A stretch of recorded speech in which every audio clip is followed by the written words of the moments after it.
Dia kata awak kecil kemetok macam ni nak berhujah aku, ulama lain mati golek beda. Kamu nak berhujah aku. Kalau sungguh di mana Allah kalau ada, apa kerja dia buat sekarang ni? Lalu dia kata, Tuhan nak jawab soalan ni, Tuhan duduk di atas, Tuhan turun, saya naik atas. Kalau nak jawab soalan 3 macam tu saja boleh. Kalau Tuhan sujud turun, saya naik ke atas singgasana tu, baru saya jawab. Dahri turun, Imam Abu Hanifah naik. Dia kata, wahai Dahri, Tuhan memang ada. Kerja Tuhan sekarang, kerja Tuhan mengangkat orang yang baik macam aku naik atas, menjatuhkan orang jahat macam kau turun ke bawah. Oh. Jadi telah kerja Allah SWT. Dia panggil hujah mati macam ni. Bila mengenali Allah SWT, maka kata Imam Syafi'i Al-Balkhi, menjadikan kita akan bahagia, tenang dunia akhirat. Ada ujian, tak apalah, Allah yang beri. Ada keuntungan, ada dapat dunia, kemewahan, syukur, alhamdulillah, Allah juga yang beri. Ada pangkat besar, Allah yang beri. Tak ada pangkat besar, Allah yang beri. Maka semua kita hidup dalam rangka kerja Allah. Yang kedua, mengenali diri. Kenali diri ni, tengok, ya Allah, ya Tuhanku, kita punya macam-macam sempurna sifat kita. Tuhan buat cantik. Tengok binatang cara macam tu. Nasib baik kita ni tak ada kaki 4. Datang surah nak bawa kereta pun payah. Kalau semua manusia ni jadi macam kambing, nak bawa kereta cuma macam duduk ekor punggung nak bawa kan. Terlipat ekor pula sakit kan. Nak bawa kereta kan. Payah. Nasib baik kita ni Tuhan buat berdiri macam ni kan. Berdiri pula cantik Tuhan buat. Kenali diri, syukur pada Allah. Saya selalu sebut, tengok, dan pada diri kita, kalau kita kenali diri, akan kenal Allah. Banyak ulama di dalam bab ilmu tasawuf dia kata, kamu kenali diri, kamu akan kenal Allah SWT. Tengok pada diri. Ya Allah, bulu kening kita ni, rambut cuba tak potong dalam masa 3 bulan. Kata jangan potong rambut 3. Kan makin panjang. Kan? Bulu kening, walaupun tak potong, dia tak panjang macam rambut. Padahal sama-sama rambut, sama-sama bulu. Bulu ketiak cuba jangan potong 6 tahun. 6 tahun, 6 kali raya jangan potong. 6 kali tak hijrah dia, jangan potong. Masa datang pakai jubah, kena cuba buka jubah tu, dia macam mok kanan kat rumah ni. Panjang-panjang macam tu. Walaupun sama-sama rambut, tapi kita tengok dia tak panjang. Bulu kening ni, kalau dia buat bulu kening jadi macam bulu ketiak, kan? Makin panjang, berjalan ni semua dengan tengah kuliah semua tak nampak dia. Mengapa kena selak bulu kening tu kan? Siapa buat Allah? Gigi, kita tengok gigi. Mengapa benda lain semua naik makin tinggi. Gigi sampai dewasa dia tak naik dah. Siapa yang kawal? Allah, bukan tubuh kita. Gigi ni, kalau dia buat makin panjang, umur 65 tahun, gigi tu dia kan? Kena ada pula kedai gunting gigi kan? Bukan cabut lagi gunting tu. Ngapa ni? Apa main? Nak gunting gigi panjang sangat dah ni. Tiap-tiap minggu, untung kokrak gunting gigi. Tapi Tuhan buat tengok gigi dia naik sampai tahap tu. Lubang hidung cantik ke bawah. Musim-musim hujan, kalau lubang hidung Tuhan buat naik ke atas, tak mampus itu kan. Bawa payung tak pasal benda penuh air dalam longkang ni kan. Penuh. Semua sesemua. Tapi Tuhan buat hidup kan. Ini yang saya jumpa dengan Dr. Zarihah ni, dia kata apa? Kalau Ustaz tengok dalam tubuh manusia, ya Allah, benda yang paling kecil namanya sel, benda yang paling kecil. Daripada tubuh badan kita ni tercipta daripada sistem. Daripada sistem tercipta daripada organ. Ada buah pinggang, ada jantung, ada mata, ada ni, jadi organ. Gabungan organ menjadi sistem. Daripada sistem jadi tubuh. Ada kardiovaskular, ada sistem usus digestif, ada sistem otak, ada sistem saraf, maka jadi tubuh. Sebelum daripada organ ada tisu. Pada organ ada tisu. Sebelum tisu ada sel. Dia kata ni benda yang paling kecil dalam badan. Lepas atas kepada tisu ada sel. Sel tu kecil dah. Dalam sel ada molekul. Dalam molekul ada atom. Dalam sel tu sendiri dia kata, kalau Ustaz faham pasal sel, dia kata dalam tubuh kita ada trilion sel. Dalam satu sel, di dalam sel itu terdiri daripada macam-macam mitokondria lah, apa benda dia sebutkan kita tu. Kemudian dia kata apa? Dalam sel, tengah-tengah sel ada nukleus. Ada trilion sel, semua sel ada tengah-tengah sel, dia panggil nukleus, yang juga hidup. Sel ni semua hidup. Siapa kontrol? Allah. Kalau kita faham yang ni, ya Allah ya Tuhanku, maha besar yang Engkau, ya Allah ya Tuhanku.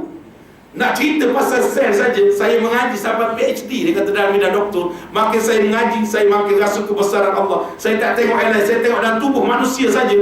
Tengok bila lepas makan dicerna, yang sesuai masuk badan, yang tak sesuai dia kumuh balik. Cuba makan tak berak-berak. Makan 16 tahun dah makan, berak mata, dia kata. Makan 16 kali sekali, tapi tak berak. Tapi Tuhan buat cantik, keluar berak apa semua. Siapa buat? Allah. Dia kata di dalam nukleus ni, yang heran ni, dalam sel trilion ada nukleus. Dalam nukleus ada kromosom. Ada kromosom. Kromosom tu dia ada 26 pasang. 23 pasang jadi 46. 46 yang hidup. Dalam kromosom baru jumpa DNA. Yang ada buat ujian DNA itu, dalam sel, lepas sel ada lagi nukleus. Dalam nukleus ada kromosom, dalam tu baru jumpa DNA.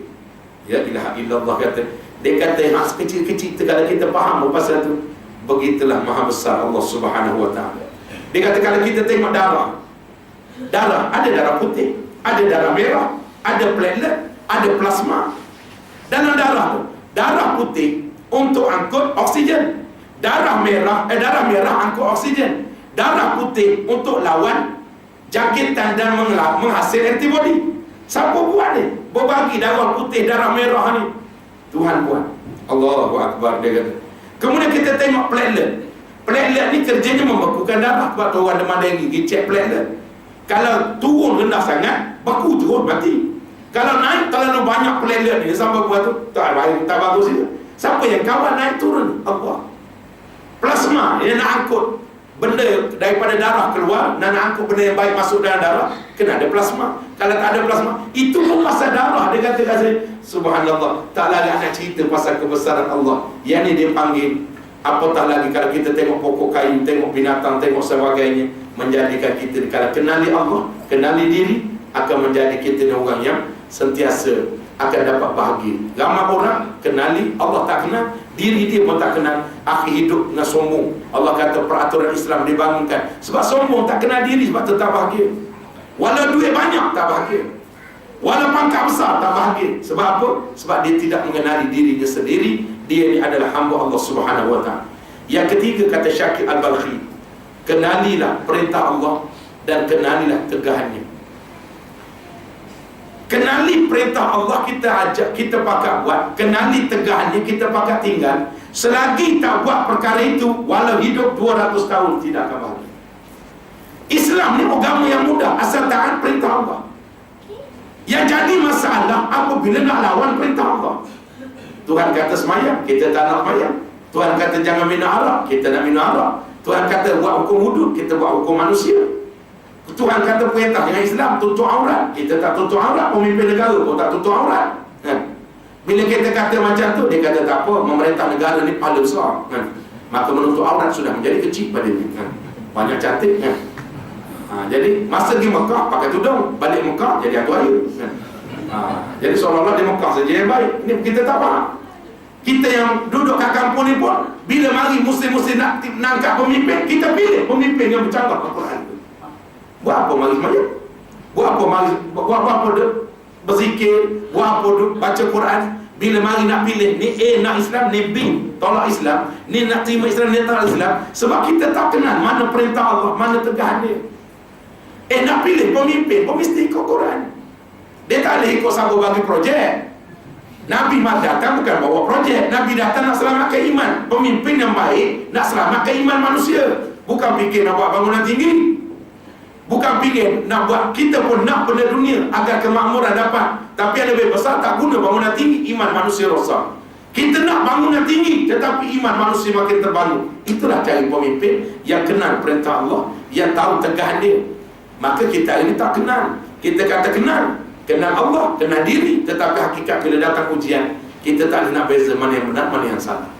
Yang akhir sekali, kalau nak dapat bahagia, kata Syakir Al-Balkhi ini, mesti kenali musuh Allah dan kenali musuh diri. Kenali musuh Allah. Siapa dia musuh Allah? Musuh Allah ini orang yang tak nak laksanakan peraturan Allah. Musuh. Dia pula berjuang peraturan manusia. Musuh. Kita ada berkawan dengan musuh Allah. Berkawan dengan musuh Allah. Waktu duduk di Mekah, Oi, bukan main lagi dah baca ni. Rajman li syaitan wa hizbi, nak lontar ni. Kat Jamrah ni tiga-tiga ni. Langkah kanan macam buka kuda-kuda pendekar mustar ni. Takut tak masuk batu. Ni dia. Muka mesti ganas. Rajman dia cakap aku rejam syaitan dan juga sekutu syaitan. Oh, balik 7 batu ni, 7 dengan penuh yakin. Kat sana kita kata rajman li syaitan wa hizbi. Hizbi ni parti syaitan. Hizbul ataupun hizbi ni parti syaitan. Aku berlindung, aku rejam syaitan dan parti syaitan. Parti syaitan yang bersekutu dengan syaitan. Kita rejam syaitan di Mekah. Balik daripada Mekah kita ikut syaitan dan kita ikut parti syaitan tadi. Yang tak mahu pada perintah Allah, itulah musuh Allah. Kita hak semayang tak ada terima. Tapi kalau ceramah macam ni ada setengah melompat marah kan. Iya, orang tak nak pada, bukan saya kata ni Syakir Al-Balkhi. Kalau tak cari tadi boleh kan. Bukan saya kata kan. Jadi orang tak boleh terima marah. Kalau setakat mengajar kan, kita main, ini pun kira ni saya ni ambil kerik hak bari rendah ni kan. Ada orang komen kata ustaz, bagilah taruh kau sikit sama terangkat punggung kita kata. Kata tak boleh, kata ikut ada semua ustaz tu dapat terbalik meja pecah ni kata. Saya kata tak apa, pendekatan masing-masing kata kan. Ada yang sederhana, ada tengok keadaan. Kalau semua pakai debatai macam tu mati kering kita kan. Jadi ada ustaz yang boleh itu silakan, tak ada masalah apa kan. Jadi kita ambil ni kerik B lah kan. Kalau jalan kereta pun 100 km sejam. Tidak kena lah. Tidak kena, bukan cari jalan selamat, tapi kita kena sebut benda-benda tak benar. Ada setengah ustaz langsung tak sebut. Langsung tak sebut. Taklah nak cium anjing ke, nak tidur anjing ke, nak duduk dalam perut anjing tu kan. Tak apa, anjing itu adalah harus dalam Islam kan. Tak apa kan? Minum arak pun tak kena, tak apa, sekali-sekala tak ada masalah kan. Pemimpin tak pakai tudung, tak apa, sebab dia memerintah negara. Pakai tudung itu tidaklah berapa besar sangat banding memerintah negara, habis hapus pahalanya. Tanya peraturan Islam, oh tak boleh, kita kena buat berdikit-dikit wasatiyah. Itu masalah pun. Sebab tak berani menyatakan kebenaran, baik tak payah jadi ulama. Kalau setakat dia mengajar, saya dah sebut lalu, hit nipah, dan 50 tahun dah hit nipah, akhir sekali ustaz tu keluar hit.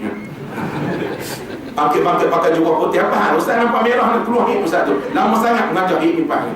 Naiklah pada jenayah fiqh Islam dan sebagainya, barulah kita faham agama kan. Saya cadang habis kita bab 20 ni, kita buka kitab sini, satu kitab saya rasa tak ada lagi dia buka sini, Mahasinul Islam. Mahasinul Islam, keindahan Islam. Kita tengok dari sudut di mana cantiknya syariat Islam berbanding dengan peraturan bukan Islam. Sampai habis kitab ni diterjemah menjadi satu silibus penting di Madinah. Kemudiannya diterjemah oleh banyak ulama-ulama sini. Mahasinul Islam. Nanti habis lagi 10 tajuk lagi nak ambil tajuk ni ada 10 lagi, InsyaAllah tahun 2045 baru kita start rambat lagi kan. Jadi insyaAllah kenali musuh Allah dan musuh diri. Kenali musuh Allah, jangan sampai berkawan dengan musuh Allah. Orang tak semayang, musuh Allah. Orang yang tak tutup aurat, musuh Allah. Orang yang tak mau terima agama Allah dan peraturan Allah, musuh Allah yang nyata. Boleh jadi kawan dengan musuh Allah. Ni macam mana nak dapat bahagia? Kita dah cari berkawan dengan orang yang boleh bagi duit pada kita, orang yang boleh bagi benda, orang yang nak selamatkan kita. Jangan sampai berkawan dengan musuh Allah. Berkawan dengan para kekasih Allah, barulah kita jadi selamat. Jadi muslimin muslimat yang dirahmati, dikasihi oleh Allah Subhanahu wa taala, begitulah Nabi SAW melihat alam, dan juga kita diperintah agar melihatlah kebesaran alam ini, lalu bangunkanlah iman kita. Sebab itu Nabi SAW waktu kecil, Nabi mula-mula beranak. Disebut dalam kitab sirah, mula-mula Nabi beranak kan, Aminah tu mak dia susah hati. Nabi tak nak minum susu. Akhir sekali tunggu sampai 2 hari lebih, Nabi tak minum. Tapi Nabi suka dalam keadaan dia letakkan di tepi pintu, tepi jendela rumah. Matanya walaupun umur baru sehari beranak, matanya akan berinteraksi dengan cakrawala. Bila letakkan tepi jendela, Nabi tengok langit, tengok bulan, tanya. Nabi suka, benda-benda bulan suka. Nabi suka. Ada orang tak suka. Bulan ni biasa. Orang sebut lama dah. Bulan ni perkataan yang biasa. Nabi suka. Orang kalau hujung bulan, oh suka. Mat, hujung bulan lah. Kenapa? Dapat gaji. Selalu balik tanya rumah kan, dah datang bulan ke? Perkataan bulan ni biasa sangat dah. Dia dah takut kat bulan tu apa kan? Kan orang tengok tu, ya Allah bulan takut je kan. Piramli pun kata kan, dalam lagu-lagu dia kan. Maka sebab itulah Nabi juga berinteraksi dengan alam. Berinteraksi dengan alam. Kemudiannya selepas 2-3 sebab ni dari sudut pendidikan, Nabi pada 2-3 hari tu Aminah pun susu dia kurang, tapi tetap tidak diberi susu kambing. Padahal kambing mewah masa tu. Hari ni tak ada. Anak kita beranak laktogen, Domex, membesar sebagai Johan. Ya. Mengapa? Walaupun saya pernah dalam satu majlis bersama Profesor Taruddin. Dia kata apa? Orang tanya dia mengapa hari ni budak-budak menjadi teruk, agamanya teruk, akidahnya teruk, akhlaknya teruk. Dia kata sebab zaman Nabi dan zaman para sahabat dulu, waktu tempoh umur 2 tahun betul-betul dibangunkan dengan susu manusia. Dibangunkan dengan susu manusia, maka terbangunlah rohani dan jasadnya dengan roh-roh sifat-sifat keinsanan. Hari ini dia kata manusia berubah pada susu formula ini, susu binatang. Walaupun boleh halal, tapi terbangun rohnya dan juga jasadnya dengan sifat-sifat kebinatangan. Mana itu pandangan ulama. Dia kata sebab tu Nabi dulu walaupun tak minum susu, tetapi tetap tidak diberi susu kambing. Tunggu sampai datang ibu penyusu, Ummu Aiman dan sebagainya yang menyusu Rasulullah sehingga akhirnya beri. Dan itu antara salah satu contoh pendidikan dalam kekeluargaan. Jadi sebab itulah Allah SWT berfirman di dalam Al-Quran surah Al-A'raf ayat 185, awalam yanzuru fi malakutis samawati wal ard wa ma khalaqallahu min syai'in wa an 'asa an yakuna qad iqtaraba ajaluhum fa bi ayyi haditsin ba'dahu yu'minun. Patutkah mereka membutakan mata mereka, tidak mahu memperhatikan alam, langit dan bumi dan segala yang diciptakan oleh Allah, dan memikirkannya bahawa harus telah dekat ajal kebinasaan mereka, maka kepada perkataan yang mana lagi sesudah datangnya kalam Allah, Al-Quran, mereka mahu beriman. Jadi ayat ini 185 Al-A'raf, ramai teguran daripada Allah, ramai awalam yanzuru fi malakutis samawati wal ard. Ramai manusia membutakan hati dia, mata dia daripada melihat alam, langit dan bumi ini dan segala yang diciptakan oleh Allah. Wa ma khalaqallahu min syai', segala yang diciptakan oleh Allah Subhanahu wa taala, lalu memikir bagaimana nak tambah iman mereka. Sebab hari-hari kena program diri kita melihat perkara yang boleh mendatangkan iman. Al-Quran boleh datangkan iman. Hari-hari tengok Quran, hari-hari baca Quran, hari-hari menatap Quran, hari-hari berjuang Al-Quran. Kemudian yang melihat kebesaran alam ini, lihat langit, lihat pokok kayu, lihat ikan, lihatlah segala-galanya, lihat tubuh badan kita, semuanya pasti akan ada mengundang rahmat dan juga mempertambahkan iman kita.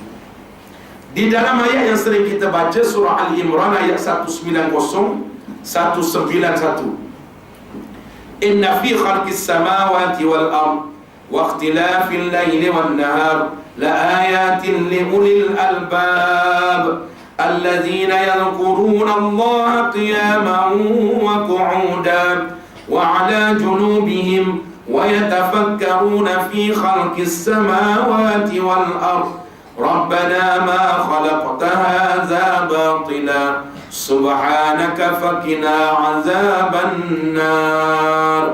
Sesungguhnya pada kejadian langit dan bumi dan pada pertukaran malam dan siang ada tanda-tanda kekuasaan, kebijaksanaan, keluasan rahmat Allah bagi orang-orang yang berakal. Apa dia orang yang berakal, yang fikir pasal Allah dan kejadian langit bumi, berinteraksi dengan alam sehingga mereka bangun menjadi orang beriman. Allazina yazkuruna Allah qiyama wa qu'uda wa ala junubihim wa yatafakkarun fi khalqis samawati wal ard. Orang-orang yang menyebut nama Allah dan mengingati Allah Semasa mereka berdiri, masa duduk, masa baring mengiring, mereka pula fikir tentang kejadian langit dan bumi sambil berdoa, wahai Tuhan kami, Rabbana ma khalaqta hadza batilan subhanaka faqina azabannar. Wahai Tuhan kami, tidaklah Engkau menjadikan benda ini semuanya sia-sia. Maha suci Engkau, peliharalah kami daripada azab neraka. Lihatlah bencana alam yang terjadi, puting beliung, angin tu dia datang. Siapa buat? Allah.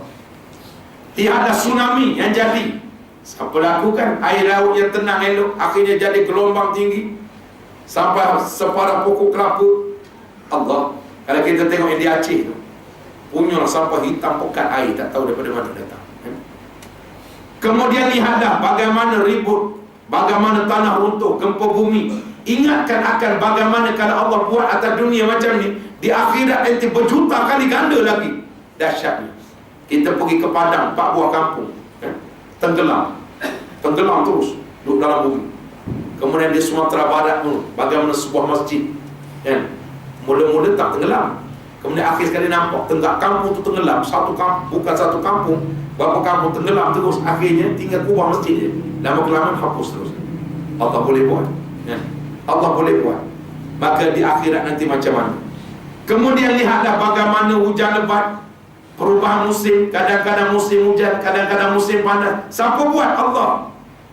Lihatlah pula pada binatang-binatang macam lebah, kata Allah. Lebah, nampak sengat bukan main, tapi madu lebah. Orang ambil madu lebah duk minum, Jadi tuan-tuan kena minum madu lebah ni, sebab Nabi sebut. Siapa ada orang jual madu lebah ni, pakat-pakat sokong. Sebab apa? Nabi kata orang minum 3 sudu 1 bulan, 3 kali je minum, akan terhindar daripada penyakit-penyakit besar. Siapa buat? Allah. Cuba tengok ular. Para alim ulama suruh tengok ular. Siapa yang awak masuk bisa dalam badan itu? Kalau dia patut orang mati, tapi bisa duduk dalam badan dia tak mati, kan pelik. Siapa yang orang masuk bisa dalam dia? Duduk dalam mulut, bisa ular ni. Pada dia punya taring, pada gusi kalau gigit terus keluar bisa. Tapi mengapa bisa tu duduk dalam badan dia tak mati, orang lain mati? Siapa buat? Allah. Ulat yang duduk dalam batu, siapa yang beri makan? Allah. Semua fenomena alam ini adalah nak menunjukkan kehebatan Allah yang menciptakan dunia ini dan makhluknya serta isinya. Akhir sekali fikir, jadi generasi ulul albab tadi, orang yang fikir, orang yang cerdik, lama kelamaan mereka ingat Allah waktu berdiri, waktu duduk, waktu di mana saja, menjadikan mereka ni orang-orang yang paling hebat sekali. Akhirnya beriman pada Allah, mantap iman dengan cara membangunkan perkara. Kalau tuan-tuan tengok, ada orang lahir beranak tinggi, ada orang rendah. Sekarang ni manusia yang paling pendek dalam dunia, 54.6 cm. Satu orang Nepal, namanya Chandra Bahadur Dangi, Chandra Bahadur Dangi, daripada Nepal, paling pendek dalam dunia, boleh hidup 54.6 cm. 54.6 ni, meja ni pun tinggi, rendah lagi pada setengah meja, lebih setengah ni, boleh hidup. Cuma dia kata payah nak cari bini yang pendek macam dia tu. Habis iklan dasar apa pun payah dia kan. Saya pergi ke Mekah pada tahun lepas, ada orang diciptakan tinggi, ya Allah. Kita tengok itu, kita rasa ya Allah hebatnya kau cipta tinggi. Kita semayang tu, kita tengok dengan saya rasa satu setengah lagi. Kalau masuk pintu tu memang terlanggar, ada terantuk kepala kan, memang tinggi. Pada kita, kesian dia hidup. Pada dia seronok, sebab kalau dia hilang senang cari. Betul tak? Kalau hilang di Mekah senang cari. Oh, pandai tinggi, berdiri saja nampak terus kan. Kalau pendek tadi payah kan. Siapa buat? Kemudian kita tengok Tuhan buat, semua ada kelebihan dan kehebatan. Siapa buat? Tuhan buat. Sebagai contoh, seorang wanita di Sweden, Barbie Edwards nama dia, kapal nama aku Barbie kan, Barbie Edwards, umur 42 tahun. menjadi rekod dunia ni, manusia yang paling besar punggung dalam dunia. Buat tanding ke kan? Punggung paling besar. Punggung dia ni sama besar dengan meja makan rumah kita. Kalau dia nak makan apa, memang dalam gambar tengok dalam, cuba klik dalam Google tu Barbie Edwards, Barbie Edwards, akan keluar dia letak makanan atas punggung dia kan? Nak minum satu jam air buat atas punggung kan? Nasi biryani yang dulang, satu dulang tu pun dah besar meja punggung kan? Pada kita ini nampak jelek, pada Allah ada hebat dia. Dia tak payah beli meja makan kan? Yang beli meja makan yang ada marmar sampai 3-4-5 ribu, dia tak payah meja makan tu, dia terus kan? Jadi begitulah macam-macam. Apa yang Tuhan buat pada kita, kesimpulan daripada perbincangan kita pada malam ini ialah semua sekali adalah agar manusia berfikir mengenai kebesaran Allah, lalu memikir kebesaran Allah, beriman, menghayati dan tahu bahawa semua yang diciptakan atas dunia ini adalah milik Allah. Kudrat dan iradah Allah Subhanahu Wa Taala akan bertambahlah iman kita. Maka lihat bukit bukau, lihat alam ini, lihat burung-burung terbang. Macam mana burung boleh terbang, punya jauh boleh terbang. Kemudian akhirnya sekali daripada burung itu manusia ciptakan kapal terbang, boleh terbang. Maka semua itu adalah penciptaan daripada Allah. Bertambah mudah-mudahan iman kita kepada Allah Subhanahu Wa Taala. Jadi saya berhenti di situlah. Mudah-mudahan nombor 10 ni kita berhenti di situ. Ada lagi 10 lagi. Lepas 10 ni barulah tamat perbincangan kita bagaimana mempertahankan iman. Jadi 10 tu yang penting beramal. Ada soalan nak tanya? Kau ada soalan nak tanya? Sebab lepas ni kita ada hajat daripada ahli jawatan kuasa Muslimat Surau ni, yang katanya sakit, sekarang sedang berada di hospital. Apa namanya? Hajah Rohaya, Hajah Rohaya. Mungkin akan operation dan sebagainya. Kita doa agar malam Jumaat yang baik ni, termasuk mungkin ada ibu-ibu, bapa-bapa yang anak-anak peperiksaan SPM nak SPM dalam, rasa saya 2 hari bulan minggu depan, 2 hari bulan 11 bermula SPM ataupun apa saja hajat kita, insya-Allah pada malam Jumaat yang terakhir daripada tahun 1435 ni kita mohon pada Allah agar Allah tunaikan segala hajat kita dunia dan akhirat. Dan termasuk juga ada ustazah kita ada hajat untuk buat tahlil ringkas dan juga mudah-mudahan kita hadiahkan sama pada ibu bapa kita telah meninggal dunia dan khusus kepada arwah yang ditahlil, insya-Allah. Ada soalan nak tanya tak? Terima kasih. Soal kezaliman. Kezaliman. Apabila Syahid Ibrahim Libya meninggal dunia, tak ada apa-apa balasan daripada orang Islam katakan itu mengiktiraf sebagai Al-Syahid itu tidak ada. Macam mana kita dalam keadaan umat Islam yang ada ini membiar perkara ini berlalu macam itu? Okey, bagus. Soalan mengenai Ustaz Syahid Ibrahim Libya dibahaskan, walaupun isu ni lama dah dibahas, betul syahid ke, betul tak syahid kan? Namun kita melihat bahawa tanda-tanda syahid itu ada. Tanda-tanda syahid itu sangat banyak. Saya cerita dengan jelas. Seorang masa tu, masa berlaku tu, saya masih duduk universiti lagi. Kawan saya ni, saya duduk di Universiti Melaya. Kawan saya ni, dia juga sama. Dia pergi dengan rombongan dia waktu hari 2 hari lepas mati. Terus pergi daripada Kuala Lumpur ni sampai rumah dia. Sampai di sana, antara tanda-tanda yang Tuhan bukakan petunjuk, iaitu serban yang ketika mana dia ditembak, serban yang tutup kepala dia bukakan, letakkan pada tempat tembak itu. Serban itu kan diminta oleh pihak kerajaan tapi tidak diberi oleh keluarganya. Sebab bila buka saja serban yang penuh darah itu, berbau wangi sampai menitik air mata tu kawan. Wangi sewangi-wangi. Kalau tanya orang Bali semua tahu. Tapi perkara itu ahli keluarganya dan orang tertentu kan? Kemudian tu tanda-tanda ni, tanda-tanda antara syahid. Sampai dia kata waktu balik dalam van tu pun menangis lagi, dia kata melihat tanda-tanda itu, tanda-tanda kesyahidan itu. Jadi sebab dia walaupun dipanggil burah oleh pemerintah yang ada, burah ni penderhaka, nak derhaka apa di bawah agama, tetapi kerana arahan yang dikeluarkan keterlaluan pada waktu itu sampai membunuh dia tak bawa apa pun. Akhirnya dia tembak mati.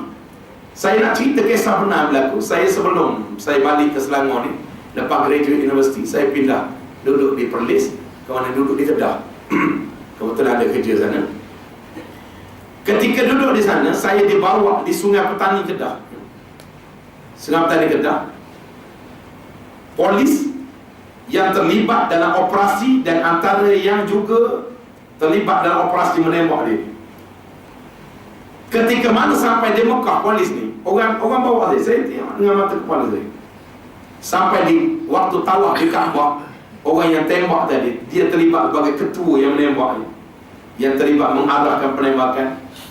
Antara Tuhan nak tunjuk, yang atas besar Tuhan tak tunjuk ni, tapi yang bawah-bawah ni Tuhan tunjuk. Waktu tawaf di Mekah, tiba-tiba dia jadi gila sambil menembak sampai mati dia di Sungai Petani Kedah. Asal pergi rumah dia, pong. Begitulah sampai mati. Itu antara tanda-tanda manusia zalim atas dunia Tuhan sudah tunjuk. Maka sebab itulah, bila nak dapat pengiktiram asyahid ini, orang-orang sekular dia takkan sebut. Tapi kita lah yang berjuang Islam ni akan mengiktiraf syahid ini. Mudah-mudahan mereka yang membangunkan agama ni mati dalam keadaan walaupun pada tangan umat Islam sendiri yang tembak dengan zalim. Tak padan. Orang-orang yang membunuh orang tak tembak. Orang-orang yang mengedar darah yang membunuh orang-orang ramai itu. Tapi tiba-tiba seorang pendakwah yang saya sebut pernah cerita dulu, Ustaz Ibrahim Libya ni, ikhlas dia, Tuhan saja yang tahu. Duduk miskin kat kampung. Saya duduk mengajar gini, saya duduk bimbang ni. Hari-hari dapat sampul. Hari ni 7 sampul dah dapat. 7 sampul dah. Minggu lepas pergi mengajar, ada satu kilang tu terlupa bagi sampul. Susah hati kita. Lepas tu dia telefon, Ustaz, sampul duduk dalam poket, terlupa bagi ke Ustaz. Saya kata, tak apa, biasa dah, tak dapat. Tak apa, dalam hati kata tak dapat, rugi bukan. Setakat RM50 tak apa. Ustaz Ibrahim Libya ini pernah disebut oleh orang yang bawa dia, budak-budak kita ni, turun daripada rumah bawa kitab nak pergi mengajar.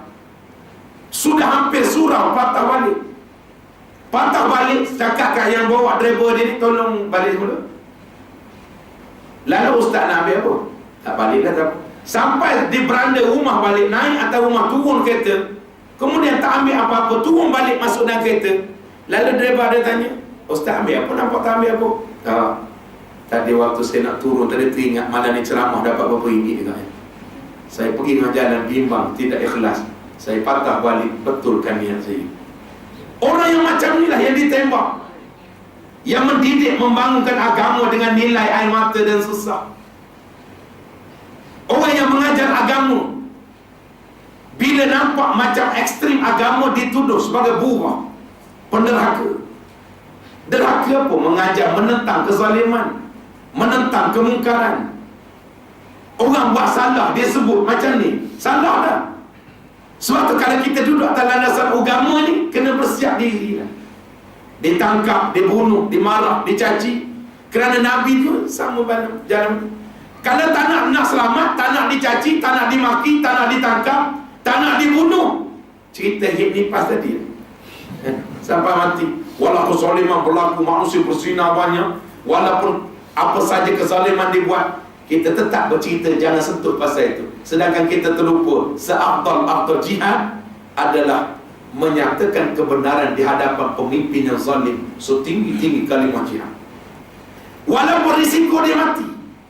Maka alhamdulillah, Ustaz Ibrahim Libya, walaupun salah satu tanda lagi, walaupun telah meninggal dunia namun puluhan tahun, namanya sampai kiamat akan tetap disebut.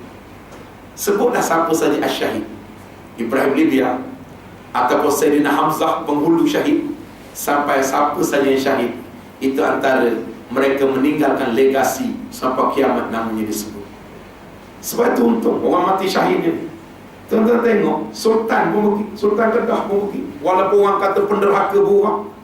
Itu juga Allah, waktu dia mati, coba tengok, walaupun orang kata penderhaka, dia tembak mati berapa ribu manusia, juta manusia datang. Itu tanda-tanda ini, mati yang dimuliakan oleh Allah Subhanahu wa ta'ala. Sebagaimana Imam Hasan Al-Basri, walaupun dia tidak mati syahid, Tetapi mati dia, manusia juta datang. Sampai masjid di Basrah, sampai tak semayang asar pada hari Jumaat yang Imam Hasan Al-Basri mati. Itu tanda-tanda mati mulia. Jadi sebab tu nak mengiktiraf dia, tak ada badan yang iktiraf. Maka gerakan Islam dan jamaah Islam yang harus mengiktiraf sebut sebagai di dalam program. Dan mudah walaupun yang kita pelik, saya sebutlah sini. Ketika mana perbincangan fatwa mengenai syahid tak syahid, yang bagi fatwa ni namanya adalah Ustaz Nakani Ahmad. Waktu tu dia masih duduk dalam gerakan Islam. Dia mengeluarkan buku. Saya ingat waktu tu saya duduk tahun 1 universiti. Dia datang, kita tonyok dia masa tu. Dewan ada dekat berapa ribu orang ni. Malam tu tak cakap ni.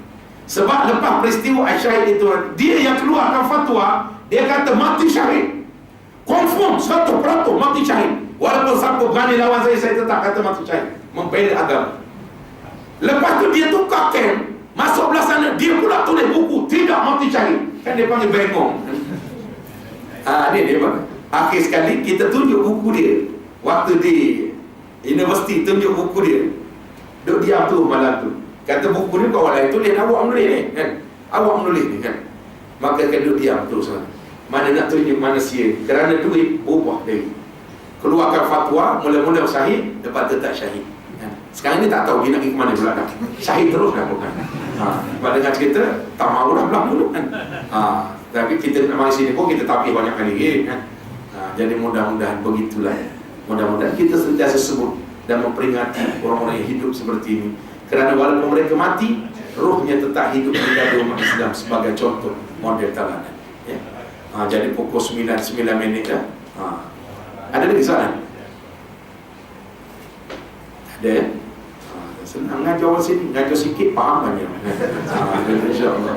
Mudah-mudahan kita ucap tahniah pada pihak pengurusan surau, pengurusi serta ahli jawabkuasa yang menganjurkan kuliah-kuliah agama yang tidak berhenti. Kita nak bangunkan lagi surau-surau dalam Selangor ni, jadikan surau Sedeli ni sebagai model ya. Ujian ibu ke kuliah tetap ada. Orang ramai, orang tak ramai, Malang Raya ke mana di Pabali ke mana pun, kuliah tetap jalan. Ini kan asal di Pabali tak jalan kuliah kan. Letai Pusat tak jalan. Ingat kan Malang Raya je kan. Asal Malang Raya pun mula tak ada kuliah ni. Tapi di sini Alhamdulillah. Mudah-mudahan perbanyakkan lagi. Kemudiannya kerana melalui kuliah ilmu ni turunnya rahmat Allah mencurah-curah.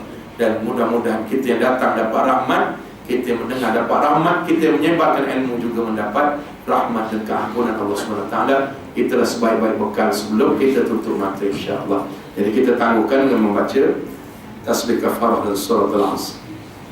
Subhanallah wa bihamdihi, subhanakallahumma wa bihamdika, asyhadu an la ilaha illa anta, astaghfiruka wa atubu ilaik.